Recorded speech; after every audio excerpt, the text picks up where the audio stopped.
Hi and Assalamualaikum and a very good morning to my advisor, Dr. Jasmine David, Encik Amirul Muhminin and my friends. Today I would like to present about how was my internship at Nuraisa Global Sdn Bhd. So without further ado, let's jump right into it. First thing first, let us start by getting to know a bit about the company that I have been interning for nearly 6 months. I have landed an internship position at Nuraisa Global Sdn Bhd, which is a cosmetic manufacturer company who is widely known for its Mesra Wudu and halal product.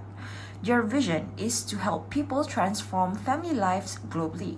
Usually, husbands are the breadwinner for the family, so hereby, Nuraisa prepared a platform where wives can help to improve their family income by selling their products using capital as low as RM20 ringgit to start a business. Their mission, they want to help people in need to change their family life by providing the best business networking platform in the world. Nuraisa's objective is to become an important point of life for women and housewives in Malaysia with a simple mission: everyone can be beautiful. The company's goal is they want to achieve RM50 million sales by the end of 2023, and this target changes annually. There are in total 269 products that Nuraisa put on sale on their official website. They sell a variety of products from head to toe. You just named it, be it cosmetics, food and beverages, body care, apparel, and even home care. This actually came across as shocking to me because before joining the company, I honestly thought that Nuraisa only produced cosmetics. I never knew that they have so much product under their brand. So here are some of their hot selling products. You can see there are makeup, skincare, instant noodles, tamar milk, shawl, body oil, and even a dishwasher. I started my first day as an intern at Nuraisa Global Sdn Bhd on 1st March 2023. Operating hours for the company are Monday until Friday from 8 a.m. until 5 p.m. The estimated duration for my internship program is around 6 months from 1st March until 15 August 2023 with RM500 allowance per month. On the first day, when I started my internship, I was assigned to the finance team and also human resources and administration (HRA) team simultaneously as they were short-staffed at that moment. I have to take turns 3 days with the HRA team and the other 2 remaining days with finance. Because of this, my roles are also divided into 2 categories, in which for the finance team, since I will only stay with them for only 2 days per week, I was not assigned that many tasks at first. I was only required to update currency maintenance in the Atiqah system daily and also prepare for the transfer pricing raw data for every product for cost control purposes. For HRA, I was required to follow up regarding issues that had occurred on every Nuraisa outlet at each stage, such as air conditioner maintenance, compiling their utilities bills before passing it to finance for their payment, licensing matters, and many more ad hoc tasks. On top of that, I was also assigned as a TikTok live host under the supervision of the marketing department for the company channel. Basically, I need to host and conduct live broadcasts on TikTok and sell Nuraisa products. It is indeed very challenging being passed so many tasks simultaneously at the same time, having to juggle my time and brain to learn and absorb all of the knowledge that I had learned during the first 2 months I joined the company. However, it is a fruitful and enjoyable journey, I would say, because I was able and given the opportunity to learn a lot of things in such a short period of time. I was also given the opportunity to explore what I am capable of and where my field of expertise lies. Plus, all of the staff members there have been very supportive since the first day, teaching me with patience. After 2 months being an intern at Nuraisa Global, I was finally assigned to the finance team permanently because they hired more interns to fill up their short manpowers. It is also for the better as I can increase my knowledge about how their financial system works. Once I was assigned fully as finance intern, my supervisor passed me more tasks such as updating daily sales for the company, compiling sales data for weekly operation meeting, and updating the slides for the meeting, reconcile bank account monthly during closing period, also reconcile daily TikTok sales, calculate and summarize stock balance for all outlets at the end of the month, download and compile receipts payment for all of their business transactions. Moving on to intrinsic and extrinsic benefits that I gained from the company. I listed 2 items for both, so let's start with intrinsic first. Intrinsic benefits that I gained from joining the company are learning how to use an accounting system.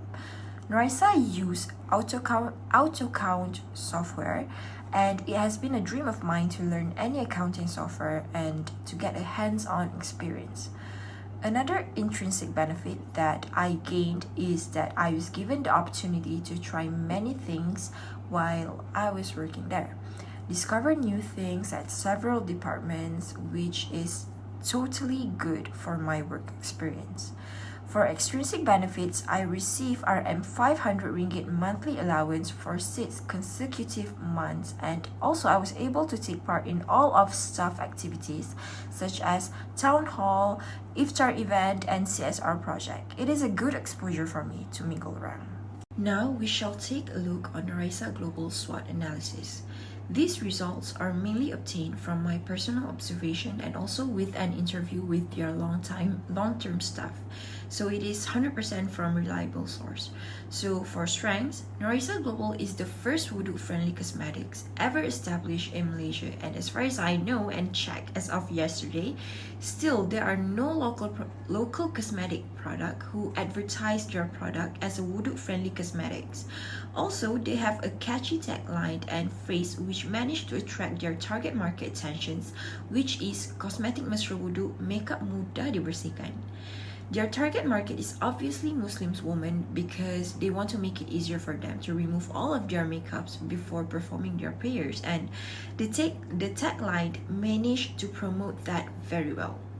Even now, if you mention to any other people in Malaysia, do you know any brand that carries wudu-friendly cosmetics? 95% of them would definitely mention Narisa. Next, moving on to their weaknesses.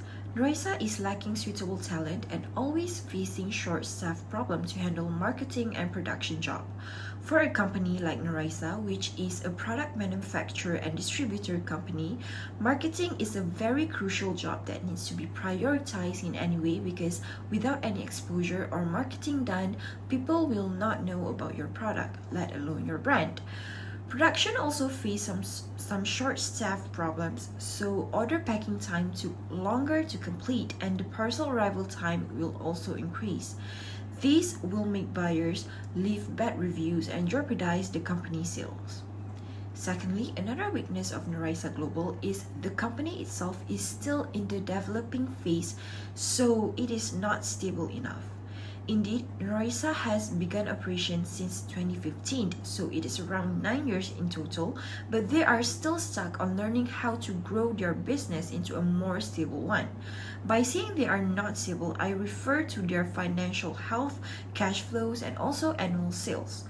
Running a company requires a lot of money and preferably cash, because they need to pay for a lot of things, like for example rents, utilities, and suppliers. So if a company is low on cash, it will cease its operation eventually.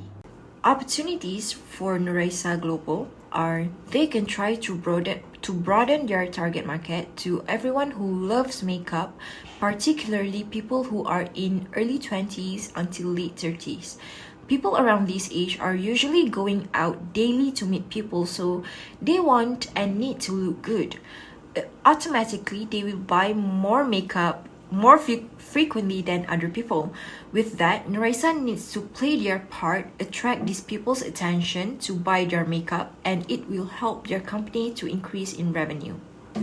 They can also try to penetrate into international markets such as Singapore, Thailand, and Brunei. As to why I choose these countries is because they are our neighbors, so their weather, skin tone, and preferences does not differ that much from us, so there is a potential for them to adore Nuraisa product. Plus, export costs will not be as pricey as exporting to other countries as it is nearby. Last but not least, there are threats. Nuraisa Global does not have a specific product that represents the brand. They are more well known because of their tagline, not because of their product. This shows that their product failed to leave a remarkable impression on their consumers. We can take a look from other local cosmetic brands. There is a local brand called Binti, which is quite famous among makeup lovers. When people mention their brand, we are quickly be reminded of their blusher because it leaves that much of a remarkable impression of how good it was in general. Next, another threat is that their products do not cater or suit the current cosmetics trend. Cosmetics industry is one of the fastest growing industries in the world, so there will always be new trends that need to be followed, be it in terms of formulation, shades, and even packaging. Nuraisa Cosmetics products do not have the best formulation and not have varieties of shade range to choose from. Even their packaging is not attractive compared to other local brands. In that case, Nuraisa needs to take into account all of these details and step up their game. Some of the recommendations that I can give to the company based on proven results and studies stated in journals for their weaknesses. Firstly, lacking suitable talent and always short staff to handle marketing and production jobs. My recommendation to overcome this problem is that the Human Resources Department needs to actively search and recruit people who really fit into the role. The company needs to think from another perspective. Instead of cutting costs by not hiring a full-timer, think about how much time will be saved by not training new people every single time. For crucial positions like, for example, TikTok live host, familiarity plays a huge role in this matter as customers will be more accustomed to someone that they usually see on the screen and feel trust enough to buy something from them instead of the people that keep on changing every 2 or 3 months. Next, their second weakness is that the company is still in the developing phase, so not stable enough yet. For this particular matter, Nuraisa needs to focus more on investing in things that really matter and affect company as a whole instead of something unnecessary. Like for example, company can consider in investing in their R&D more to make sure that their products are always in trend and up on par with their customers' needs and wants. I can also see that they do not invest much of their money into something profitable. So investment is very important for the long run, for the sake of a company's sustainability. Recommendations that I can give for their threats is Nuraisa need to create a product that really represents their company as a whole, or they can just focus on promoting product that they believe will do well in the market or have been their customers' favorite ever since. With that, Nuraisa needs to create a product in which when you mention the brand name, it will transport you to that one particular product to create an identity for their brand. Nuraisa also needs to figure out what their niche is, whether it is cosmetics, body care, apparel, foods and beverages, or even home appliances. The company can just focus on what they can provide to their customer the best. Another recommendation for their threats is the company needs to do a thorough research on what is currently in trend through social media or observing other brands and do surveys on what their customers would like to see the company produce next. They can also improvise in terms of their cosmetics shade range, like for example their foundation, because currently they only have 2 shades which are natural and fair. Both shades do not really flatter our Asian skin tone to be honest, because it will be either too light or too dark for us. All in all, their products have potential to become bigger, but a lot of R&D needs to be done in order for it to happen. All in all, it has been a journey for the past 6 months, a good one at that, full of new knowledge, new experience, new environment, new people, and a new role. It has been a fruitful experience for me as a student, being given an opportunity to have a taste of how the corporate world is. I cannot proudly say that I have my fair share being a corporate staff, and I truly enjoy every second of it. This course has made me feeling excited to embark on my journey as a corporate staff. Ladies and gentlemen, we have come to an end. Thank you so much for lending me your ears, and that is all from me. Thank you.